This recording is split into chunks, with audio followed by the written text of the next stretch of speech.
Welcome to True Crime Garage. Wherever you are, whatever you're doing, thanks for listening. I'm your host, Nick, and with me, as always, is a man who's on a mad tear to find himself some Texas BBQ. Here is the captain. I'm also looking for a stoner driving a Lincoln.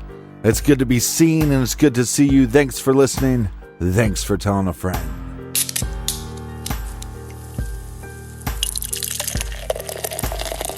Super happy to still have some Sunset Cerveza to sip on today in the garage. This is by Oasis Brewing Company, and they serve this all year long. This baby is clean, crisp, light, and roasty garage grade 3 3/4 bottle caps. And let's give some praise where praise is due, my friends. First up, a big shout out and thank you to Grace and Nicola in Santa Monica. A big shout out to Chris in Aiken, South Carolina. And we also have a shout going out to Craig in Minneapolis, Minnesota. And a We Like Your Jib to Hillary in Sutter, California. Let's go back out east and give a thank you to Iris in Hartford, Connecticut, and last, but certainly not least, we have Lori in Augusta, Maine. Thank you to all who helped us out with this week's beer fund. Yeah, BWERRUN, Beer Run. If you need more True Crime Garage for your earballs, check out our bonus show called Off the Record. You can find that exclusively on the Stitcher app. Or go to our website, truecrimegarage.com, and click on Off the Record link. And that is enough of the business. All right, everybody, gather around, grab a chair, grab a beer. Let's talk some true crime.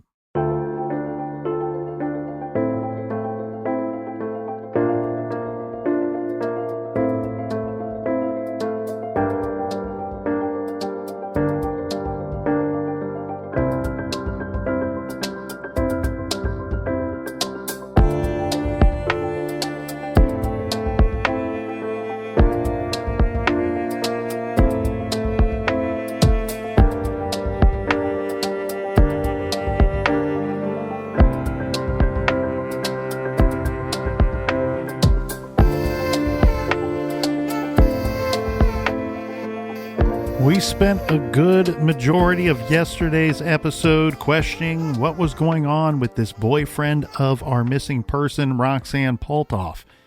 Well, I don't know if this makes anything any easier here, but it certainly fills in some of the gap in time that we were questioning yesterday.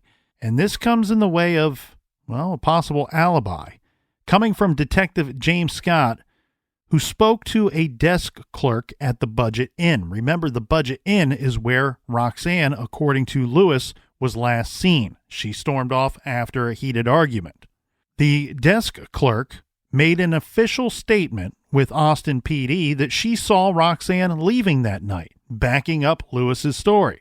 She also says that she saw Lewis pleading with Roxanne to come back. And then later, this clerk says that she herself went to Lewis's room when she got off work, this around 10 p.m., and the two of them hooked up. The clerk was with him from about 10 p.m. till 3 a.m., according to the clerk's statements and Lewis's statements as well. And so she could vouch for his whereabouts during that 5-hour window. According to ID Disappeared, which ran a episode on the disappearance of Roxanne, the clerk took and passed a polygraph test. But this alibi for Lewis seems, well, a little convenient, I guess. But if she took and passed a polygraph test, maybe it is accurate. One thing I do question, though, is I would like a little more detail on this story regarding what the official statements were from this desk clerk. Where is her vantage point at this hotel? Would it have been a natural area? You know, does she have access to a space that she could have seen Roxanne walking off? Or is she simply believing Lewis's story and regurgitating it, saying and telling the same story to the police at a much later date? The family, and this is Roxanne's family, looked into Roxanne's cell phone records, and they say that they saw something unusual. They found a ton of calls being made on Roxanne's phone while it was in Lewis's possession. Now, we have to keep in mind, it is Lewis's own words that he was the one in possession of the cell phone. So there's no argument there. There were a ton of calls on July 7th. That's the night in question. And over 300 calls between July 8th and the 12th. So a lot of activity on the phone, even after the time frame when Lewis says that Roxanne left. And again, he, by his own admission, was in the possession of her cell phone. He has no phone himself. Detective Scott described the calls as rapid fire, and with calls being made every minute or so. He's even on record saying that it seems to him like it's someone trying to desperately establish some kind of alibi by calling all kinds of people. This was to a long list of phone numbers, but it also included other motels in the area, local chat lines. Remember back in 2000, the early 2000s, you would see those ads on TV at all hours, especially late at night. Hey, lonely tonight? Call this number. Hot local singles want to meet you. It was that kind of phone numbers that someone was calling using her phone. Yeah, those are depressing. Are you lonely tonight? I'm lonely every night. Many of the calls were to an ex-girlfriend of Lewis's who lived in Albuquerque, New Mexico. This woman, she denied that she answered the calls, but of course the phone records would tell us otherwise. And then there was the missing ID. Remember we said yesterday that she, Roxanne, if she did storm off after a heated argument, like Lewis would tell us, she left a lot of her personal possessions in the motel room, which he later gave back to Roxanne's family. Again, some question about the clothing, but anyway, we still have the ID because we've always been told in this case that Roxanne, she took off, and the one thing that she did take with her was her state ID. So this item is missing, as well as Roxanne, of course. On July 13th, so this is 6 days after Roxanne was last seen, a man named Jeffrey Moore was arrested at a Runberg Motel 6, right near the Budget Inn Motel where Roxanne was once staying. Jeffrey Moore picked up a dancer at the Perfect 10 Men's Club, asking the dancer's husband, quote, how much for her. The husband said that she could provide private dances at another location, but she would not be sleeping with Jeffrey Moore. So the three of them drove to a motel, where Moore managed to lock the husband out of the motel room and then began assaulting the dancer. He was trying to rip off her clothing, and he beat her up pretty bad. When she started screaming, the husband grabbed a nearby security guard, his name Brian Parker, and a pass key, and the two barged into the room. Jeffrey Moore ran out of the room, but he ends up leaving behind his wallet. He also left behind his hearing aid. Jeffrey Moore is deaf and required the use of a hearing aid.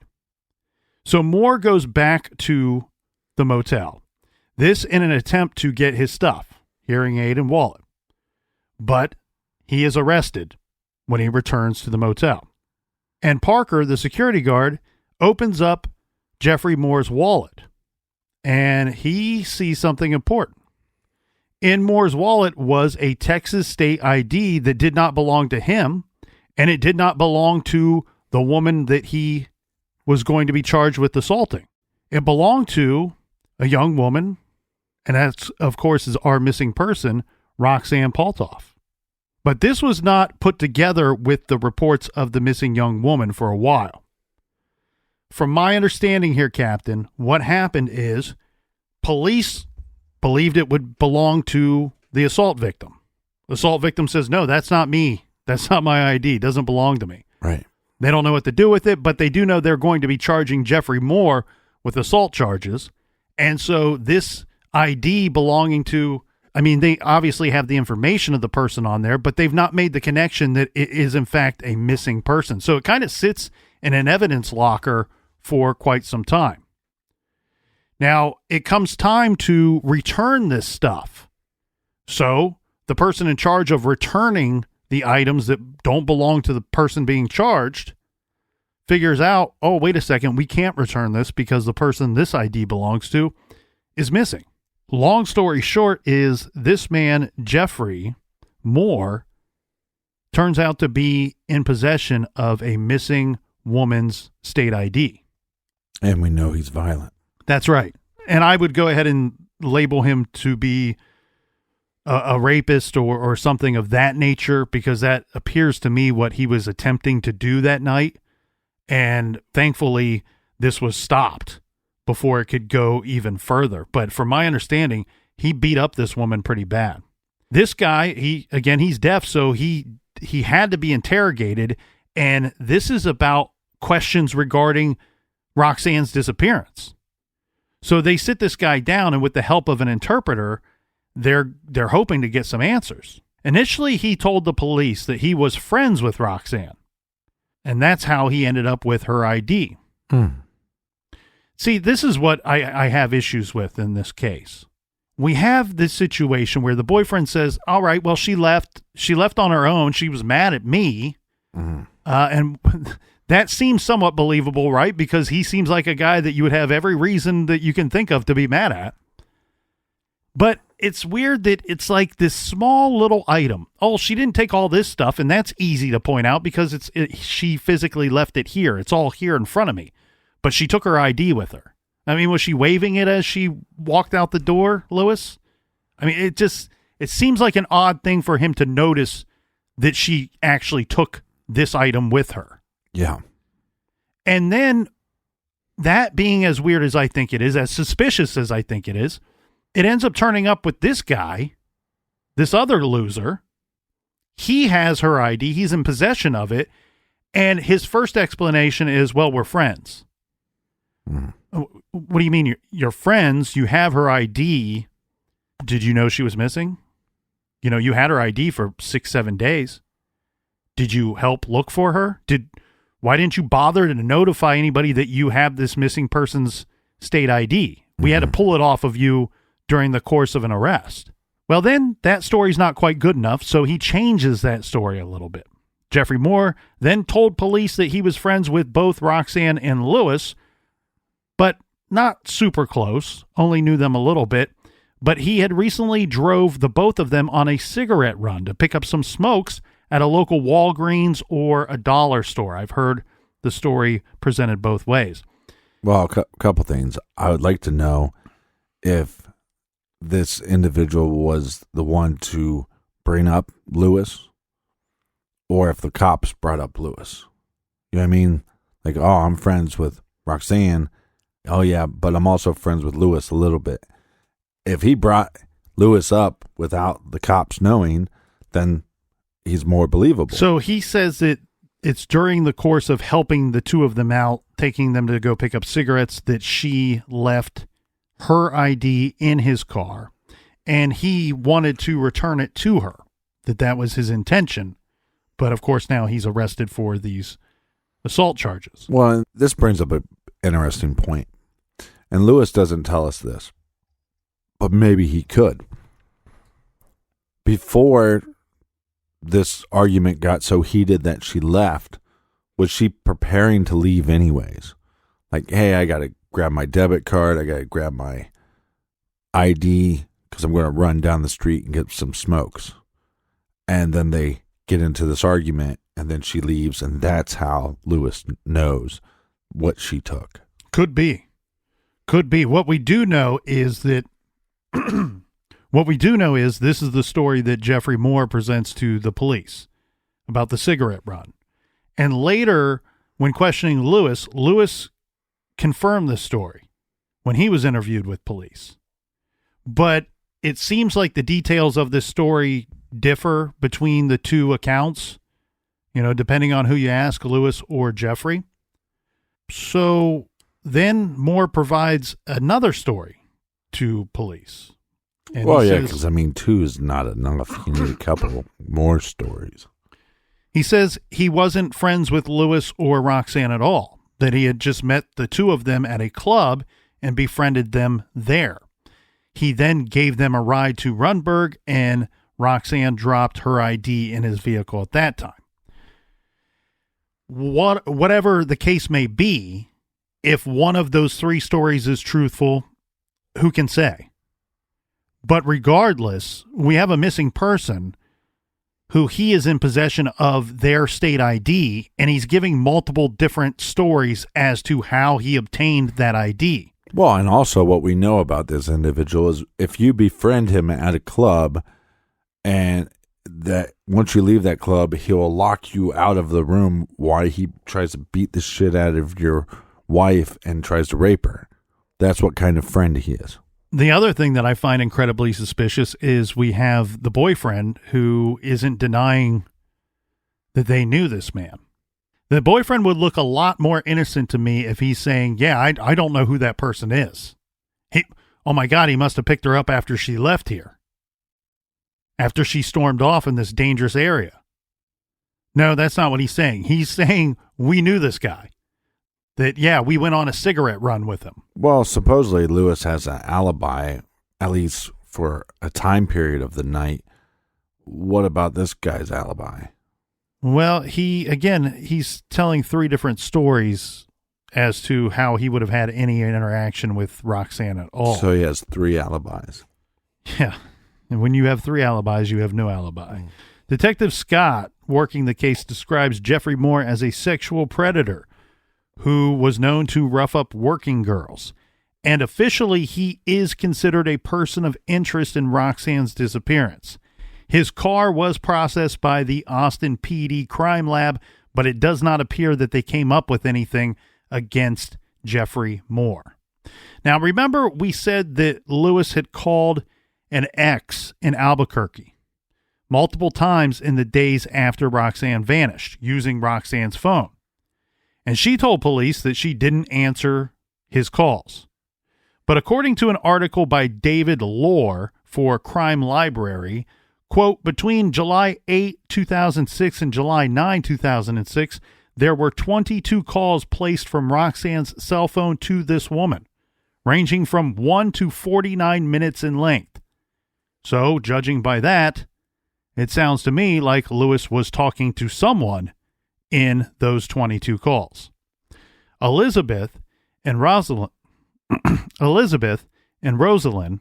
Roxanne's sister, both spoke with this woman personally.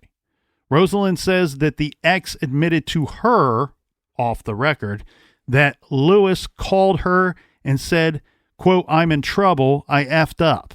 He didn't elaborate. Elizabeth says that I spoke with her once, but she said she didn't want to get involved. She said she was getting her life straight. She had been in a woman's shelter because of her relationship with Lewis Walls. Here's a very interesting twist in this story. And not a good one.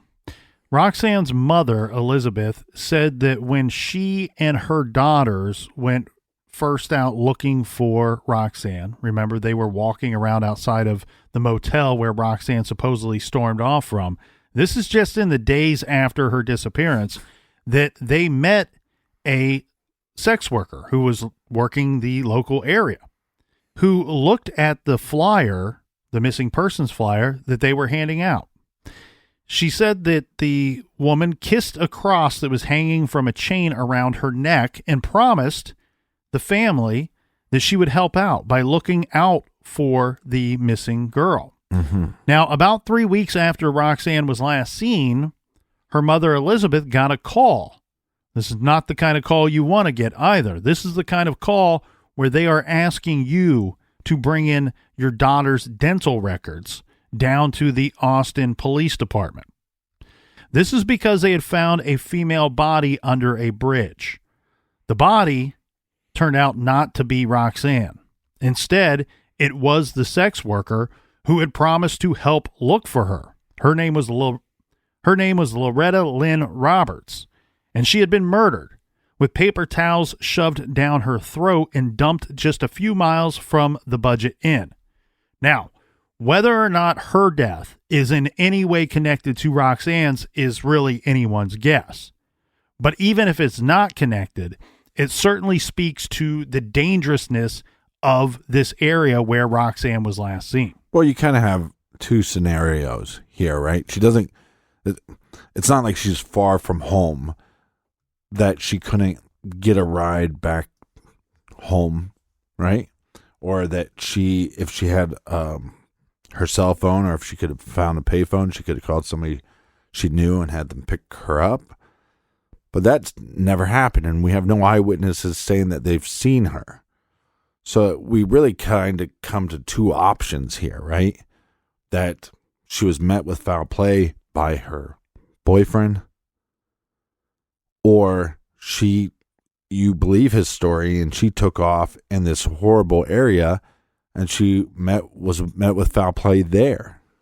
Yeah, it's a difficult story because it doesn't really have any light at the end of the tunnel, in my opinion. Sometimes with these missing persons cases, we say, well, there's a chance that they're out there somewhere and that we could find them, or they may return on their own. But that doesn't seem to be what the general consensus is here with Roxanne's case. And I say that because in 2011, Roxanne's case was declared to be a cold case homicide investigation. Now, police publicly won't say why the case designation has changed, and that was in 2011. So 10 years later, and we're still not 100% certain why the designation changed. Now, meanwhile, Lewis Walls was sent to prison in 2013, convicted on charges of burglary and bail jumping for an October 2012 arrest. He was sentenced to 2 years in prison, and he has not been eliminated, of course, as a suspect in Roxanne's case. Police still believe that he was involved, or, at the very least, knows more than what he is saying.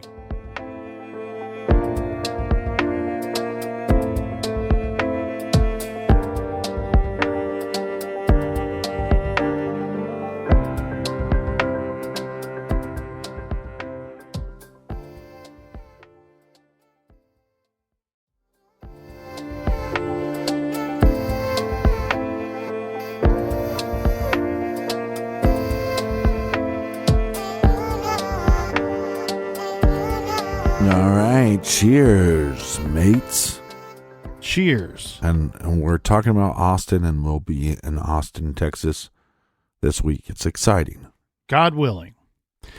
So it's obvious here, Captain, that police acknowledge that they believe that foul play befell Roxanne. And it seems with them saying that Lewis is a person of interest, Moore is a person of interest, that they seem to think that there's probably a likelihood that one, if not both of them, were somehow involved in this. Detective Scott says his theory is that Lewis wanted Roxanne to do some things that she probably did not want to do, was not willing to do. And Moore, Jeffrey Moore, who was known to frequent nightclubs, dancers, sex workers, was somehow involved. And the detective says that he knows that Lewis has probably bragged about what he did to Roxanne, this being in certain company, but they can't get anyone to go on record and state that, Lewis told me this or told me a different story than what he told you guys. And Lewis has not been cooperative with police. I want to make that very clear, where it may seem on the surface that he was at one point, or was even briefly. He has spoke to police.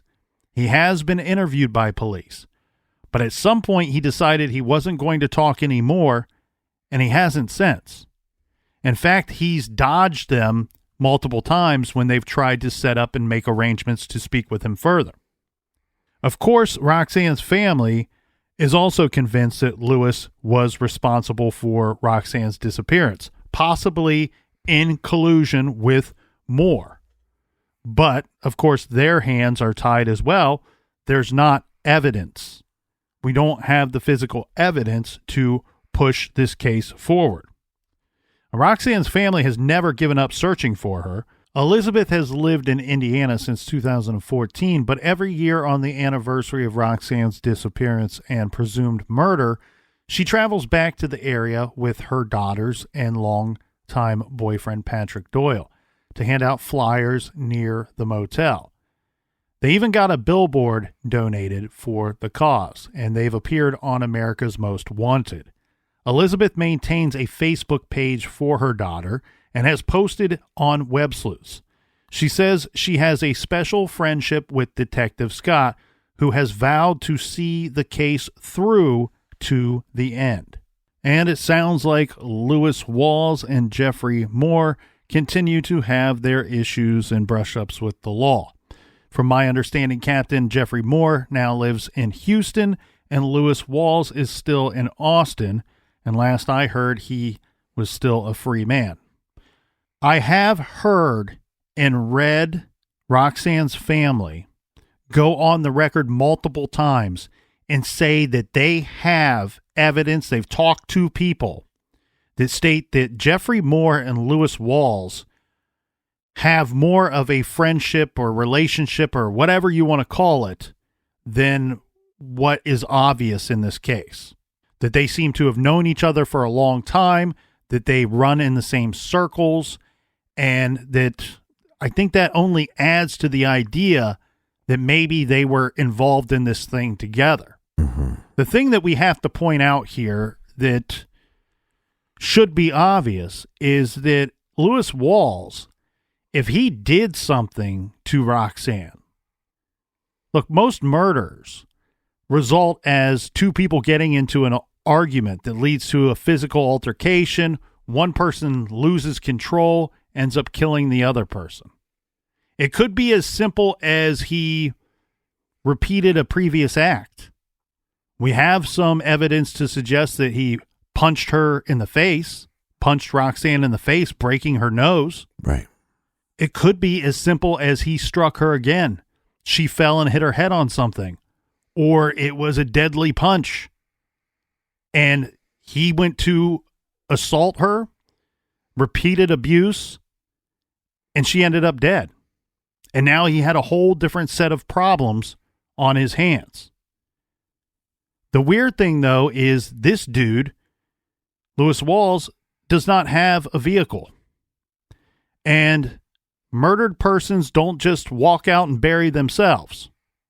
Someone has concealed this young woman's body somewhere. And that's why we don't know where she is today. So I see a situation here, Captain, where it looks to me like Lewis Walls is up against it. He's backed into a corner. This is a guy that I don't think he could have covered this up and concealed it himself. If others weren't actively involved in the actual murder itself, I don't see how we don't have at least one other person, maybe multiple people involved in covering the thing up. Right. We have the budget in desk clerk. That seems like a possibility. Could have been helping. We have Jeffrey Moore. Seems like a possibility. Could have been helping. Who else? Lewis Wall's mother? Who would have helped this guy? Somebody with a vehicle probably helped this guy. Now, unlike some of the other cases we've covered in the garage, in which everyone seems to know or have a strong belief about who did it, who's responsible, but there's little hope of any new evidence ever surfacing, there were some recent developments or movements in Roxanne's case. This comes from Rosalind Schultz, Roxanne's sister, who, of course, has never given up the search for her sister. In 2019, she was looking at the phone records from Roxanne's phone back from 2006, and she noticed something. She saw that there were airtime charges on Roxanne's bill on the night that she went missing. These were some unexplainable charges that could only be roaming charges. Now, remember, Lewis said that Roxanne walked out on him at around 8:30 p.m. But the records show that Roxanne's phone was on the move. It was out of her coverage zone around this exact time. So back then, 2006, T-Mobile, which was her carrier, had the setup where you had your network, right? Which often back then was sadly limited just to the city that you lived in, or draw a big circle around the city, and maybe it carried it out a little bit further than that. If you were outside of your network, then you would receive these charges. What these charges indicate is that her phone was not in the area where Lewis says that they were at the time that she walked out on him. And also where the hotel clerk says they were. Correct. So if the hotel clerk saw something, saw Roxanne storming off, then how did it happen at that time at 8:30? It didn't, is what the phone would tell us. I think it would be very hard to believe and hard to convince anyone else the probability of that phone being in anyone else's possession at 8:30 p.m. on that Friday other than Roxanne's or Lewis's.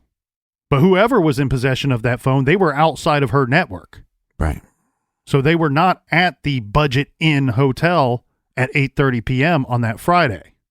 So somebody's lying. And I think you're smart here, Captain, to point out that sounds like at least two people are lying in this situation. Well, I don't know if I believe that the hotel clerk is lying, because I think her coming forward and talking to police at all is in a way to help, especially somebody that would be in that area often and would see what kind of bad crimes were happening, especially to women in that area. But just because she passes a polygraph test doesn't mean she could technically be lying without knowing she's lying. She could also be lying and knowing that she's lying. I mean, there's a reason why those tests are not admissible in the court. Right. No, she could have passed the test with being able to lie. Or she sees a girl walking away from the hotel roughly around that time period, and she didn't know Roxanne. So all she has to say is, well, okay, well, I saw this girl walk away. I went down to this guy's room. I hooked up with him till 3. Then I left. All that could be true. She did see somebody leaving the hotel. It just wasn't the missing person, Roxanne.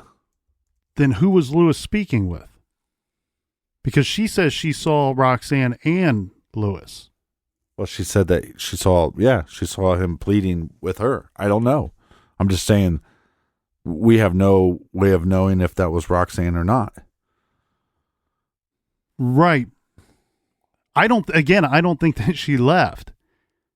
I mean, who else would it be?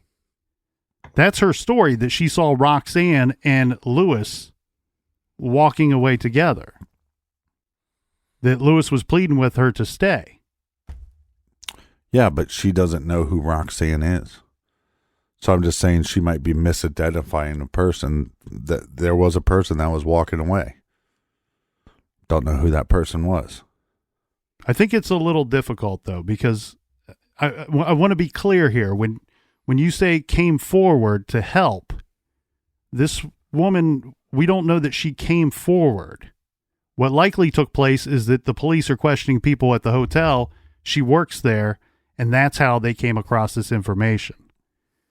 I don't have any belief here that this woman came forward to tell this story. If she did come forward to tell this story to help, it sounds more to me like she came forward to defend Lewis and to help Lewis rather than help in the search for Roxanne. I'd really like to know if law enforcement was able to figure out if there was 2 hotel keys. I just don't buy Roxanne being the type of person to storm out without having access to be able to come back and get her stuff. That part of Lewis's story makes little to no sense to me. I agree with you 100%. That part of Lewis's story makes 0 sense to me. In fact, Lewis's story altogether doesn't make any sense. I think the whole story is a complete lie and fabrication. I think that it makes little sense that she stormed out without a key very unlikely because I don't think she stormed out at all. I think that something happened, whether it be an argument between the two of them or he was trying to get her to do something that she was not willing to do, and he attacked her. Yeah. And I certainly think that 100% that both of these guys are involved. I think that it just muddies the waters a little bit that we have this one guy that you go, okay, well, he makes sense as a suspect, and Lewis Walls makes sense as a suspect, so that makes it a little conflicting between the two. But when you see that we have the family that point out that these guys know each other, they at one time ran in the same circles, that I think that these two are in this together. Lewis Walls could not have concealed this body by himself. No, he's a moron. But again, Lewis is a bag of shit from the windows to the walls, and Jeffrey Moore is more of a pile of shit. So I think it was something possibly along the lines, like you said, if you take out the idea that she was even there to storm out, it's possible that if he knew, okay, it's not possible. We know he knows Jeffrey Moore, but it's possible that he said, hey, Jeffrey, you paid me this and I'll leave her alone with you, or something to that nature. And I think both Lewis and Jeffrey know exactly what happened. And if this hotel clerk is lying but somehow passed the polygraph, come forward and say something, because this girl was murdered. This girl's missing. Her family doesn't have answers. Maybe there's something that you did not tell police. Maybe there's something you did tell them that was a lie that could really help this investigation. And it's up to you to come forward. I see no chance that Roxanne storms out and leaves all of her stuff behind, except for an ID. I see no chance that she did that, and then let's compound that with somehow this other violent male ends up with her ID. We have two violent males that are at the centerpiece of this case. We have police on record, and they do not do this very often. They don't go on record very often and say, you know what? We've redesignated this case to a cold case homicide. Right. They have reason to believe that. And I don't think you have to use much of an imagination to come to that same conclusion.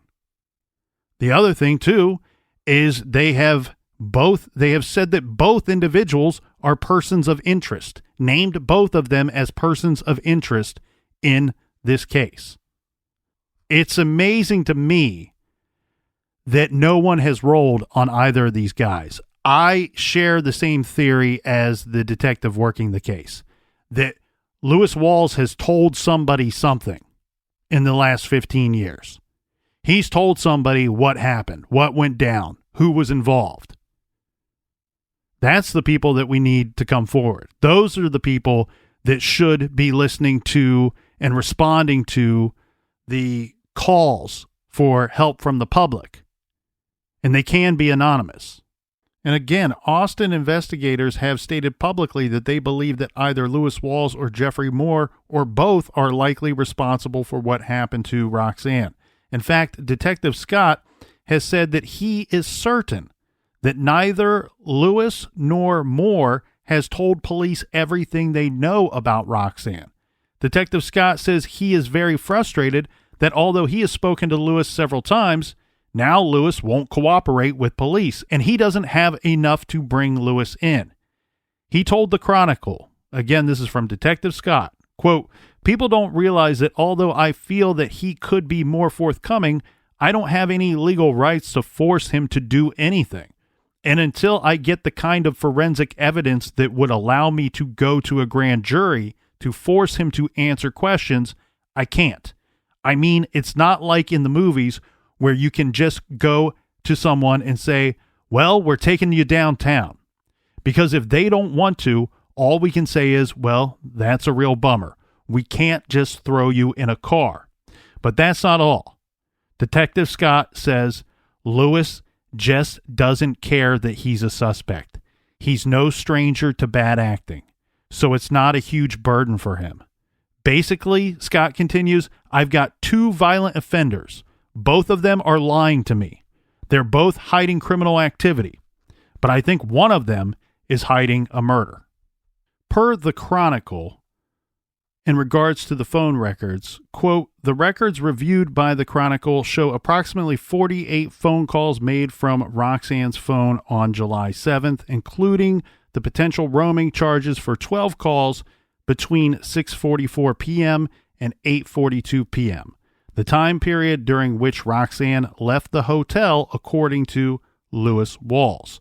What this means is that Lewis's story that they were at the hotel and Roxanne left without her phone and he stayed behind is not true. In March of 2021, detectives sent out a media reminder that they still need the public's help.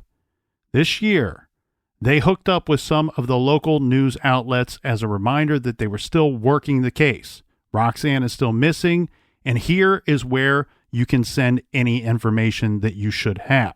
Roxanne's family is to be commended for their commitment to keeping her case, now 15 years old, in the public eye. But they are tired, frustrated, and becoming hopeless. Her sister, Rosalind, recently said to Fox 7, Roxanne's case is a murder without a body, and we don't have any proof or evidence of a murder, and we don't have a body.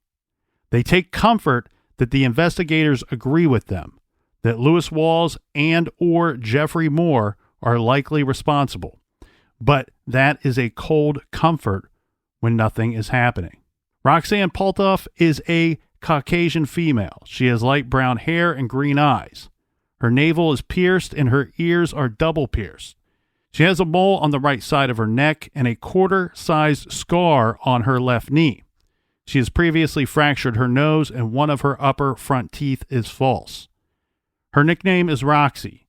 Today, she would be 33 years old. If you can help in any way, please call the Austin Police Department's Missing Persons Unit at 512-974-5250. Or if you have any information and wish to remain anonymous, you can call Crime Stoppers at 512-472-TIPS. That's 512-472-8477.